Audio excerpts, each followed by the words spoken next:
बांटी और टुनटुनी दोनों ही बहुत अच्छे दोस्त थे। वो दोनों एक दूसरे को प्यार करते थे। टुनटुनी के घर वाले बांटी को पसंद करते थे, लेकिन बांटी माँ टुनटुनी को बिल्कुल पसंद नहीं करती थी। एक दिन टुनटुनी की माँ बंटी को बुला के कहती है, सुनो बंटी, तुम और टुनटुनी एक दूसरे से प्यार करते हो, ये बात हम सब जानते हैं, लेकिन ऐसे और कितना दिन चलेगा बताओ। टुनटुनी की शादी का उम्र हो गया है और वैसे भी तुम भी अब नौकरी कर रहे हो। हाँ आंटी, मैं अपने घर पे हमारे रिश्ते के बारे में बताया है। वो लोग भी चाहते हैं अब हम दोनों शादी कर लें। वो लोग अगले हफ्ते आपके घर पे आएंगे डेट फाइनल करने के लिए। बांटी की माँ टुनटुनी को पसंद करने के बावजूद बांटी की बात रखने के लिए इस शादी को मान लेती है। फिर बांटी के घर वाले टुनटुनी के घर पे आते हैं शादी फिक्स्ड करने के लिए। फिर बांटी और टुनटुनी की शादी हो जाती है।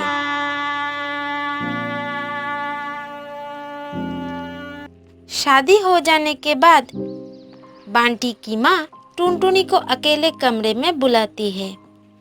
मम्मी, आप मुझे बुला रही थी? हाँ टुनटुनी, असल में ये सब बात सबके सामने नहीं बोल सकती, इसलिए तुम्हें अकेले बुलाया है।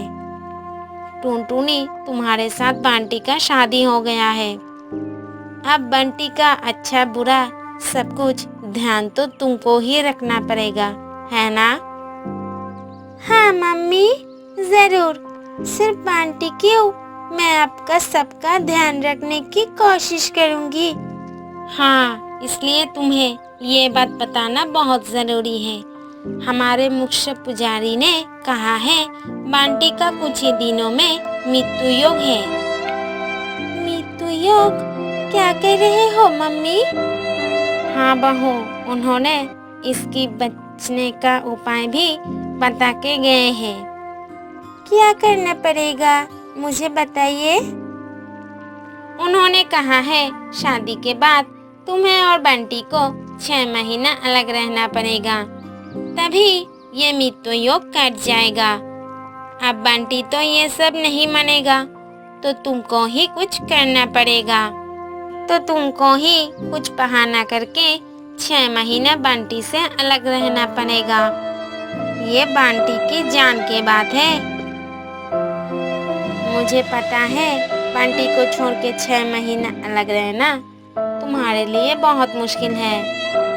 नहीं नहीं, बंटी को पूरी जिंदगी पाने के लिए 6 महीना अलग ही रह लूंगी। इससे मुझे कोई तकलीफ नहीं होगी मम्मी। इसके बाद टुनटुनी उसकी सास की कहने के मुताबिक शादी होने के बाद भी ससुराल में ना जाके अपने घर में ही रह जाते हैं। और बंटी जब टुनटुनी के पास इसकी वजह से जानना चाहते हैं, तब टुनटुनी कहती है, सुनो बंटी, तुम मुझसे इस बारे में कुछ मत पूछो, अब मैं कुछ बता नहीं सकती। ठीक है टुनटुनी, मैं 6 महीने तुम्हारे इंतजार करूंगी। 6 महीने बाद ही मैं तुम्हें लेने आऊंगा। ये कह के बंटी उसके माता पिता के साथ घर लौट जाता है। ऐसे ही दिन बीतने लगता है। टुनटुनी भी बंटी की बात सोचकर तकलीफ में रहती थी, लेकिन टुनटुनी किसी को ये बात नहीं बता पाती है। ऐसे ही कुछ महीना बीत जाता है। मम्मी, 6 महीना होने में और 1 हफ्ता बाकी है, इसके बाद ही मैं टुनटुनी को ले आऊंगा। ये सुन के बंटी का मम्मी सोचती है, मुझे टुनटुनी के साथ बात करना पड़ेगा। इसके बाद बंटी की मम्मी टुनटुनी के साथ मिलने आती है। मम्मी, आपने मुझे इस रेस्टोरेंट पे क्यों बुलाया है? सब सही है? नहीं बहू, पुजारी जी फिर से आए थे। कह रहे थे बांटी का मृत्यु योग अभी भी है और 3 महीने तुम दोनों को अलग रहना पड़ेगा। मुझे पता है तुम्हें बहुत तकलीफ हो रही है, लेकिन क्या करोगे बताओ?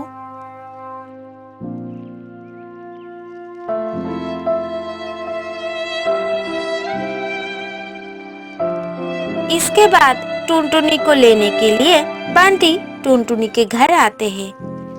तब टुनटुनी बंटी को कहता है, बंटी, अब मैं तुम्हारे साथ नहीं जा सकती। 3 महीने बाद में तुम्हारे घर जाऊंगी।